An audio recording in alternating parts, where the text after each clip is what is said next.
في هذه المبادرة الجميلة، ونحن سعداء للمشاركة لنا في المرة الثانية في هذه رمضان، وإن شاء الله في أيام أخرى إن شاء الله أيام مباركة. وهذه الحفلة كذلك أجر إلى جدي المرحوم ميموني محمد. أشكر جميع من هنا وقناة شباب تي في أيضا.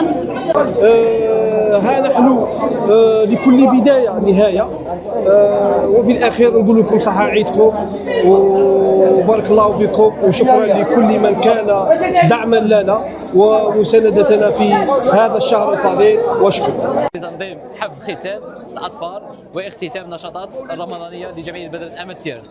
هذه النشاطات الحمد لله التي كانت فيها قفة رمضان، إطعام عابر السبيل، ختان الأطفال، كسوة العيد، الحمد لله الذي وفقنا لهذا لعام 12 على التوالي. الضمن الوطنية للتضامن الطلابي حاضرة مع أعضاء جمعية بذرة الأمل، نشكرهم على حفاوة الاستقبال وعلى المجهودات المبذولة خلال طيلة شهر رمضان.